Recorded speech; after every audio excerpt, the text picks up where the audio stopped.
তো স্বাভাবিক আছে, কয়লা পাচার গরু পাচার পশ্চিমবাংলায় নতুন কিছু না, তার তদন্ত হয়নি এতদিন, এবার তদন্ত শুরু হচ্ছে।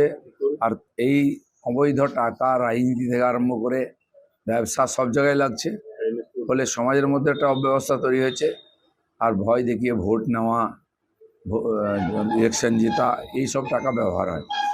অবশ্যই যারা এর সঙ্গে যুক্ত তাদেরকে শাস্তি দেওয়া উচিত। আজকে অভিষেক ব্যানার্জি টুইট করেছেন, বাংলা নির্বাচনের ঠিক 10 দিন আগে গ্রেপ্তার, এটি গণতন্ত্র নয়, এটি স্রেফ ভয়ভীতির প্রদর্শন। নির্বাচনের দিনও গ্রেপ্তার হতে পারে, এতে কোনো তিথি নক্ষত্র থাকে না। যখন মনে করবে তদন্তকারী সংস্থা তাদের কাছে তথ্য আসবে, তখন তারা অ্যারেস্ট করবে। বিজেপি বাংলায় অপব্যবহার, এই যে শক্তির অপব্যবহার করছে বলে অভিযোগ ক্ষমতা। টিএমসি পশ্চিমবঙ্গকে দুর্নীতির কালো ছায়ায় ঢেকে দিয়েছে।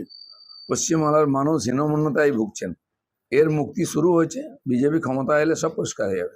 ভবানীপুরে শুভেন্দুর পোস্টার ব্যানার ছেঁড়ার অভিযোগ, রাত পর্যন্ত পুলিশের ভূমিকায় ক্ষোভ, ভবানীপুর থানা ঘেরাও। খালি ভবানীপুর নয়, এখানে খড়গপুরেও আমাদের পোস্টার ব্যানার ছিঁড়ে দেওয়া হচ্ছে রাত্রেবেলা গিয়ে। আমরা কমপ্লেন করছি। আমাকে জেলে ঢুকিয়ে দিন, আরো বেশি ভোট পাবো, না হলে গুলি করে মেরে দিন। দুর্গাপুরে কমিশন এবং বিজেপিকে তো মমতা ব্যানার্জি এখন এই সিম্প্যাথি কার্ড খেলবেন, আমাকে জেলে ঢোকাচ্ছে, আমাকে মারার চক্রান্ত হচ্ছে, এইসব বলে কিছু না। হয়তো তারপরে আক্রমণ করাবেন নিজের থেকে, যাতে লোকের সিম্প্যাথি পান। হাত পা ভেঙে এখন আর ভোট পাওয়া যাচ্ছে না, তাই মৃত্যু ভয়, মানুষকে ভয় দেখানো, সিম্প্যাথি নেওয়ার চেষ্টা করবেন। ওআইসি বলেন মোদী ও মমতা একই মুদ্রার দুই পিঠ, মোদী ও মমতা ভাই বোন। আইসির কি আছে পশ্চিমবাংলায়? তার সার্টিফিকেট কে চেয়েছে? ডিটেনশন ক্যাম্পে যাব না, রাষ্ট্রপতির কাছে স্বেচ্ছা মৃত্যুর আর্জি জানিয়েছেন। এসআইআর এর নাম বাদ করা আরামবাগের 6 জন। বহু লোকের নাম এখনো ঝুলে আছে, কেউ ডিটেনশন ক্যাম্পে যাবে না। এই ইলেকশনে ভোট দেবে, নাহলে পরের ইলেকশনে ভোট দেবে। যার তথ্য আছে, ডকুমেন্ট আছে, তাকে কেউ আলাদা করতে পারবে না।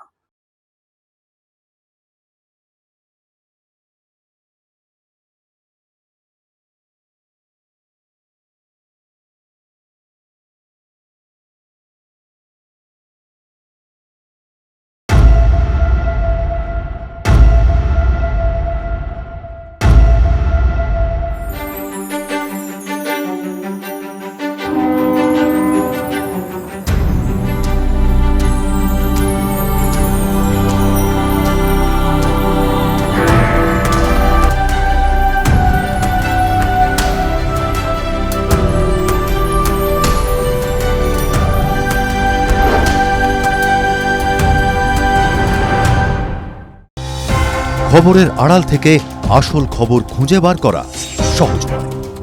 রথী মহারথীদের মনের কথা বোঝা সহজ নয়। ঠান্ডা মাথায় কার্যকারণ বিশ্লেষণ করা সহজ নয়। শোরগোলের মাঝে দাঁড়িয়ে সত্যি কথা বলাটা সহজ নয়।